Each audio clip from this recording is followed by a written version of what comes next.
తెలంగాణ రాష్ట్ర ప్రభుత్వ ఉపాధ్యాయ ఉద్యోగులకు సంబంధించిన జీవో 317, జీవో 46లపై ఏర్పాటు చేసిన మంత్రివర్గ ఉపసంఘం సచివాలయంలో వివిధ సంఘాలతో సమావేశమైంది. రాష్ట్ర వైద్య ఆరోగ్య శాఖ మంత్రి దామోదర రాజనరసింహ అధ్యక్షతన మంత్రులు Sridhar Babu, committee అధికారులైన PRC chairperson Shivshankar అన్ని ఉద్యోగ సంఘాల నుంచి విజ్ఞాలను, అలాగే సలహాలను, సూచనలు స్వీకరించారు. రాష్ట్ర ప్రభుత్వ ఉద్యోగులకు శాపంగా మారిన ఆ జీవోలను రద్దు చేయాలని మంత్రివర్గ ఉపసంఘానికి విజ్ఞప్తి చేశాయి. ఉద్యోగుల స్థానికత ఆధారంగా జోన్ల వారీగా బదిలీ చేపట్టాలని ఉద్యోగ సంఘాలు విన్నవించాయి. మంత్రులు సుదీర్ఘంగా ఆయా ఉద్యోగ సంఘాలు సమర్పించిన విజ్ఞపాలను, అలాగే సలహాలు, సూచనలు స్వీకరించారు. ఉద్యోగ సంఘాల విజ్ఞప్తుల మేరకు కమిటీ పరిశీలించి అధ్యయనం చేసి తగు నివేదికలను సిద్ధం చేసి గౌరవ ముఖ్యమంత్రికి సమర్పిస్తామని తెలిపారు. ఇక సానుకూల పరిష్కారానికి ఉద్యోగులకు ఎలాంటి ఇబ్బందులు లేకుండా తగు చర్యలు తీసుకుంటామని తెలియజేశారు.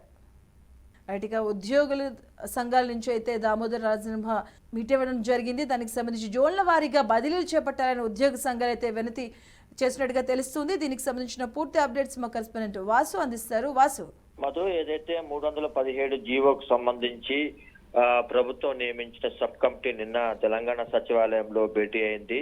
ఈ సబ్ కమిటీకి చైర్మన్ గా దామోదర రాజనరసింహ, అట్లాగే మంత్రులు పొన్నం ప్రభాకర్, శ్రీధర్ బాబులు ఈ కమిటీ వీరు నిన్న మధ్యాహ్నం నుంచి నిన్న సాయంత్రం నైట్ వరకు కూడా ఉద్యోగ సంఘాలు, అట్లాగే ఉపాధ్యాయ సంఘాలు ఈ జీవోతోని ఎవరైతే బాధితులు ఉన్నారో ఆ బాధిత సంఘాలకు సంబంధించిన ప్రతినిధులు నిన్న అనేక అంశాలను సబ్ కమిటీ దృష్టికి తీసుకొచ్చారు. వారు విజ్ఞాపన పత్రాలు, అట్లాగే వినతి పత్రాలను సబ్ కమిటీకి ఇచ్చారు. ప్రధానంగా 317 జీవోకు సంబంధించి తెలంగాణ రాష్ట్రం ఏర్పడిన తర్వాత ఏదైతే అప్పటిదాకా ఉన్న 6 జోన్లను ప్రభుత్వం కొత్తగా కొన్ని జిల్లాలను ఏర్పాటు చేసింది. 10 జిల్లాలు ఉన్న తెలంగాణను 33 జిల్లాలుగా విభజిస్తూ ఆ జిల్లాలకు సంబంధించిన జోనల్, మల్టీ జోనల్, అట్లాగే డిస్ట్రిక్ట్ వైజ్ పోస్టుల్ని దాంట్లో పెట్టింది. అయితే దాంట్లో ఏదైతే 95% స్థానికులకు ఉద్యోగాలకు ఇవ్వాలి, అట్లాగే 5% నాన్ లోకల్ అనేది ఒక క్లాజ్ ఏదైతే నిబంధన ఉందో దానివల్ల చాలా మంది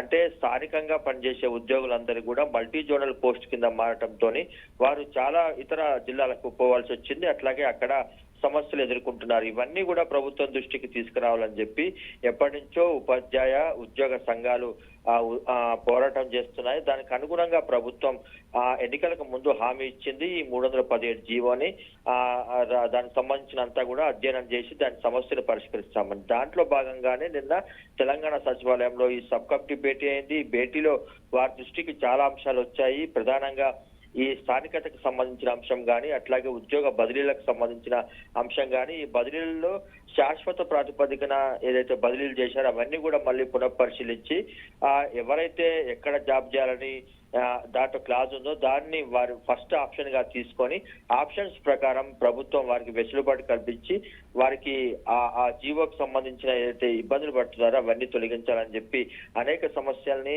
అనేక ఇబ్బందుల్ని సబ్ కమిటీ దృష్టికి తీసుకొచ్చారు. సబ్ కమిటీ అవన్నీ పరిష్కరించి ఒక నివేదిక తయారు చేసి ప్రభుత్వానికి సమర్పించిన తర్వాత దీనికి సంబంధించి ఒక కొలిక్కి వస్తుందని చెప్పి సబ్ కమిటీ చెప్పింది. ఆ మేరకు నిన్న ఉద్యోగ సంఘాలు, ఉపాధ్యాయ సంఘాలు సబ్ కమిటీతోని భేటీ అయ్యాయి. Madhu. Right. Thank you, Vasu.